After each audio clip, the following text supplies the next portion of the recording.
Eric Ronaldo has gained about 1 million followers on Instagram by showing clips of himself approaching women using cheesy pickup lines like, "Where'd you get that smile?" Which pretty cheesy. He uses those kinds of lines, shows himself getting numbers and hypothetically, spitting game. But the question is this guy just someone who's making entertaining comedic content that's really good at getting views, but is actually kind of a clown and these numbers wouldn't actually lead to anything? Or does he genuinely have game? And that's what we're going to be talking about by reviewing some of his clips in this video. Now, if you're wondering, well, who the fook is this guy? Why should we listen to him?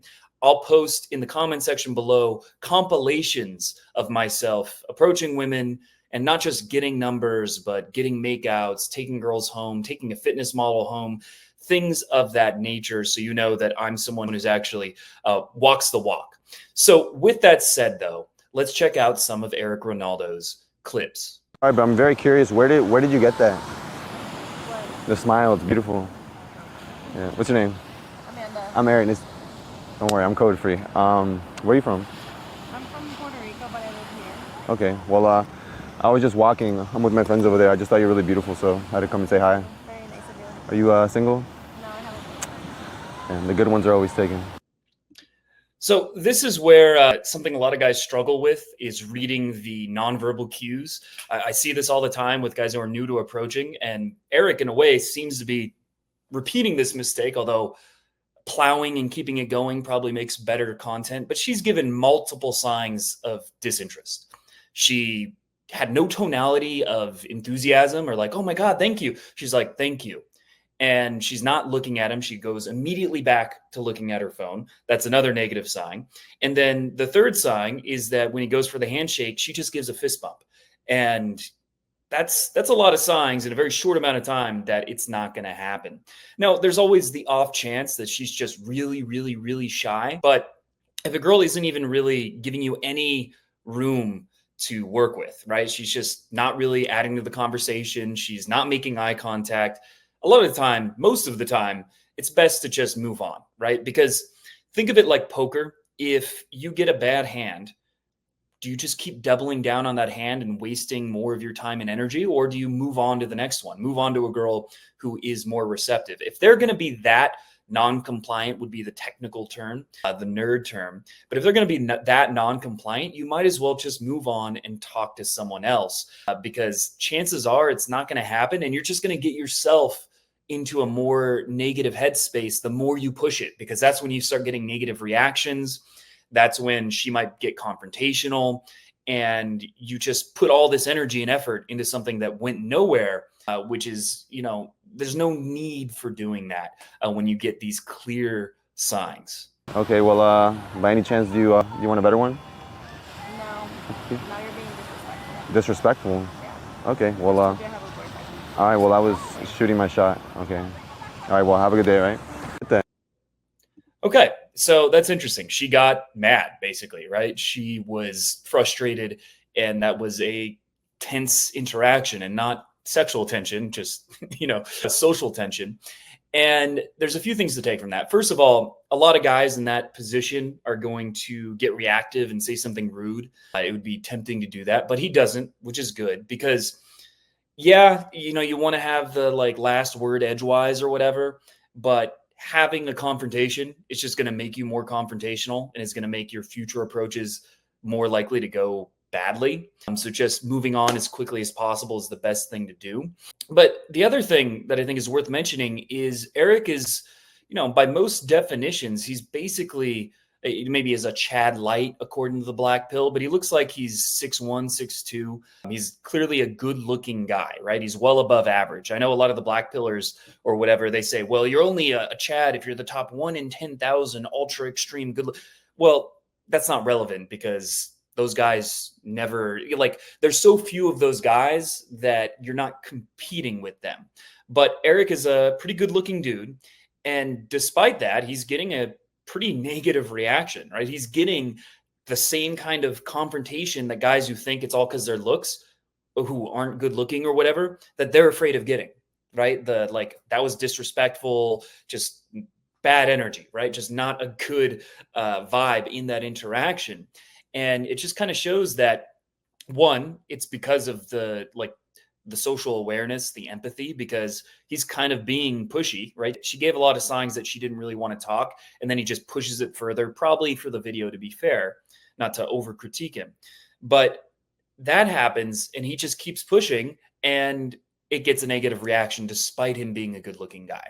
So I think that's important to be aware of. Are you being socially aware? Are you giving them positive energy? Or are you creating a tense situation? It's not all about, well, he's good looking, so therefore, no matter what he does, he will automatically get laid when he approaches, right? Nothing he does is relevant. No, well, this is a clear example that the way you approach is relevant to the reaction that you get. The smile is beautiful.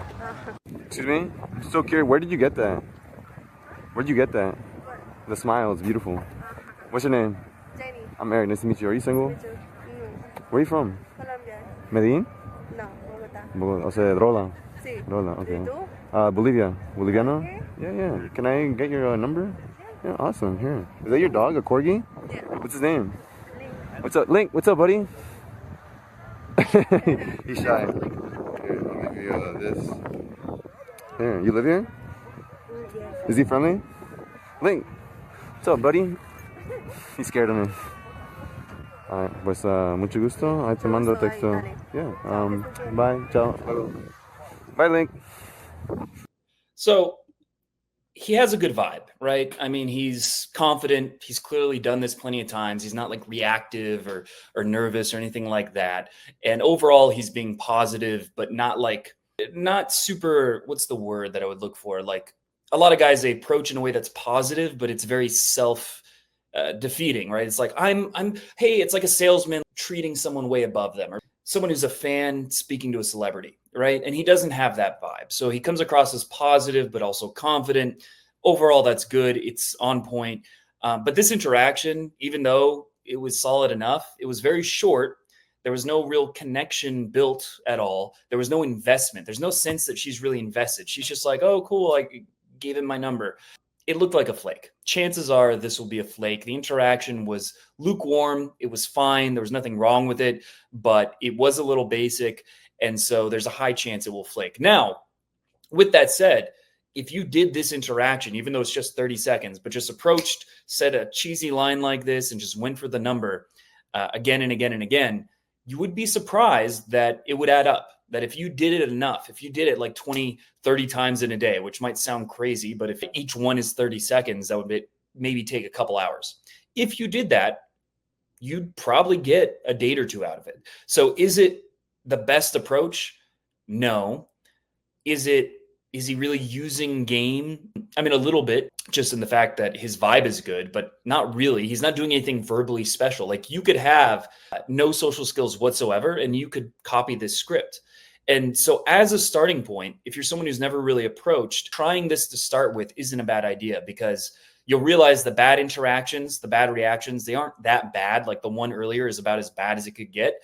And that was kind of, his own fault for being pushy. And other than that, most of the interactions, the girl's either going to be nice and like, oh, sorry, I have a boyfriend, or genuinely receptive.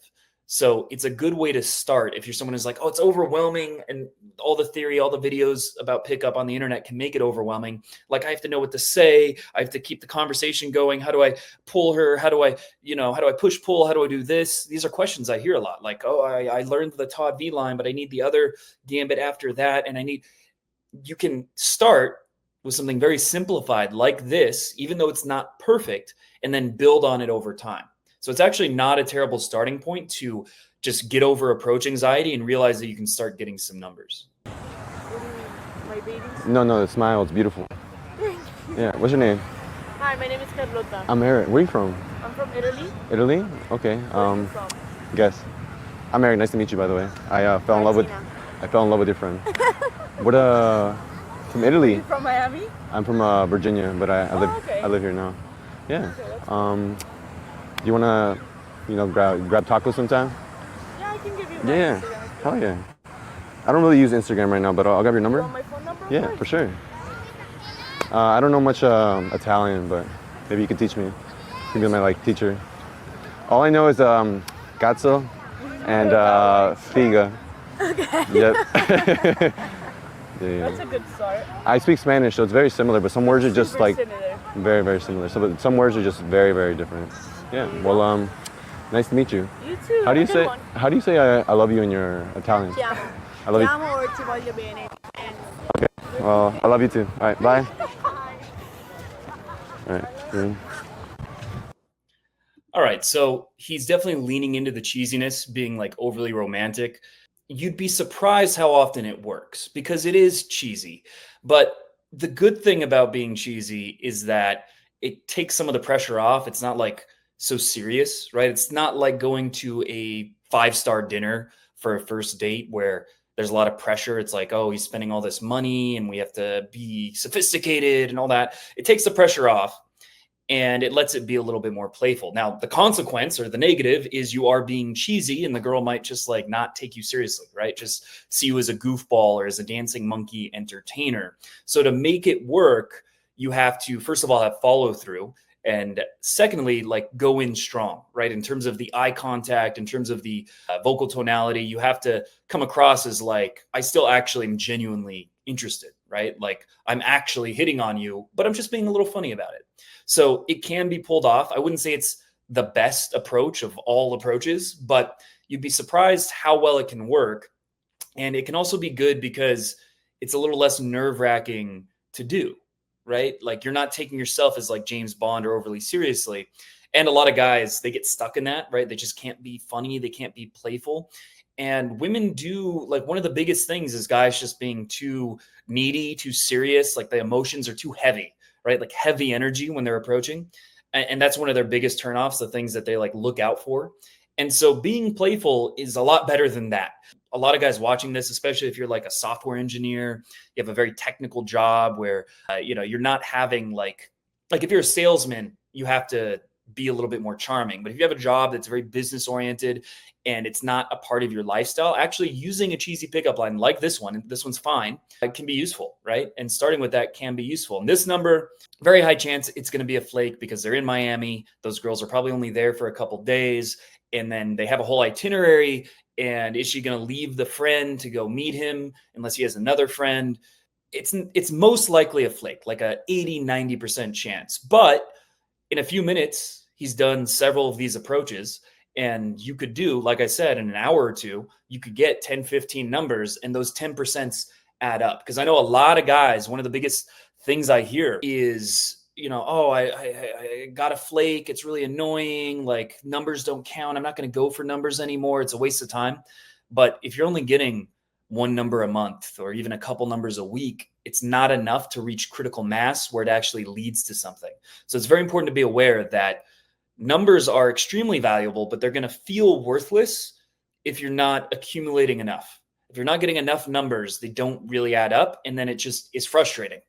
But if you're getting 10, 15 numbers a week between online dating apps and approaching, then numbers start to really add up. I mean, there's a guy in my mastermind group. He's gotten about 5 dates this week from numbers. And if you want to see those field reports, like he's shown pictures and screenshots and proof of this, you can actually join the group for free by clicking the link below and you can see for yourself. But numbers really add up, but you have to reach critical mass. Excuse me? I'm so sorry. Where did you get that? No, the smile is beautiful. Oh. Yeah, I'm Eric. Nice to meet you. I'm Alexa. Are you? Hey Alexa, play Despacito. Play what? You know, like Alexa, hey Alexa. You know, Yes, little. yeah, oh, I get that a lot. I think you're really pretty. Is it cool if I grab your number? Yeah. Yeah. How old are you, by the way? I was gonna ask the same thing. I'm 27. You're 27. How old are you? I'm 27 actually as well. 96. Okay, nice. Hell yeah. I'll give you this. Your name again was what? Alexa. Alexa. Okay, my bad. I'm a little hungover from last night, but It's all good. yeah. You live here? Yeah, I just Yeah? moved here like a few months ago. Okay, cool. You like sushi? Yes, I do. Okay, I can buy you a lot of sushi. I'll text you. Okay. Oh, good to know. All right. Well, I love you. Bye. All right. So I know what a lot of guys are going to think is that you couldn't replicate it because you're not as tall as him. You're not as good looking as him. Now, I'm not one of those guys who says, oh, looks don't matter at all. It's purely your energy. It's purely the game. Of course, your looks play a role, right? And it's true that someone like Eric, who's pretty good looking, is gonna have an advantage, right? He's going to get a somewhat higher success rate. But what a lot of guys like, what is surprising is that it's not nearly as big of a difference as you would think. So, of course, it's a factor, but I've been doing in person coaching for years now, meeting guys in real life. And I've seen the difference between I have clients who are really good looking. Most clients are somewhere in the average range, some clients who are really not good looking.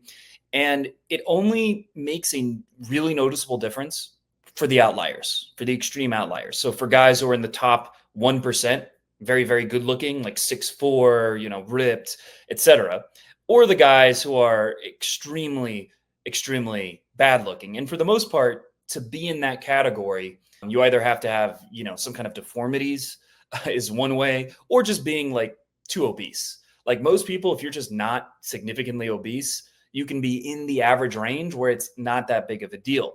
And so it's easy to think that it's all about the looks and he's a good looking dude. And I would just ask you is try this, try what he's doing, do it 50, 100 times and see what happens. You're probably going to have some interactions where there's a confrontational energy like that first one, but it's not going to be very often. It's not going to be as common as you might worry. And for the most part, if you're not being really pushy, it's not going to happen. And you're also going to have a lot of girls respond very positively. So the inherent problem when a guy who's better looking makes these kind of videos is, as the viewer, it's very easy to fixate on that and then say, I wouldn't be able to do the same thing. But I would just say, you don't know that until you actually test it yourself. Now, in terms of his game, non-verbally, he's doing a lot of things right. He's not reactive. He's positive. He's not like, he doesn't have the red pill, I hate women energy, right? He has a positive energy. And he's also grounded, not reactive, and is not doing what a lot of guys do, which is, speaking with up talk. Oh, hey, I just want to say you're really cute, which is very unmasculine, right? It's basically a feminine way of approaching. And a lot of guys do that without knowing it, but Eric doesn't. So overall, in terms of his nonverbal game, it's good. In terms of verbal, he's not doing anything anyone else couldn't do. He's not doing anything special at all. He's not saying anything witty. There was like one line that was kind of witty, but the girl didn't even get it. The Alexa one, Play Despacito. So in terms of verbal game, he's not doing anything impressive. And yes, it's cool to be witty. It's cool to come up with, banter or whatever. But even if you can't, you can still have success. You can still make this work. And so that's something a lot of people find hard to believe. That's something I found hard to believe because I was so nervous. I was trying to memorize entire scripts. But you can make this work without really needing to memorize anything or to be able to keep conversations going for a long time. Those things help. Those things are something you want to develop over time, but you don't need it to start. It's something that as you approach, you'll naturally get better at dealing with the pressure, dealing with like, what do I say? You get comfortable with it, and then you naturally get better at that, but you don't need it to start. And that's what so many guys think, and it holds them back. So overall, this video has some useful takeaways. His game is better than average, right? It's better than most guys who can't even approach, but he's also not doing anything that would be hard to replicate, even if you're a beginner. And that's a useful lesson to take from this video. Now, I hope you enjoyed this. If you're someone who's watching these videos vicariously, you're watching someone like myself, someone like Eric, approaching girls, but you're not actually doing it yourself and having these kinds of experiences yourself, you feel stuck, you have approach anxiety. If for whatever reason you're not getting results yourself, then I highly recommend you join my free community by clicking the link below, because that will put you in a culture where taking action, approaching women, getting dates is the default, where that is the norm, and that will give you accountability and emotional leverage to take more action and start getting the results that you want.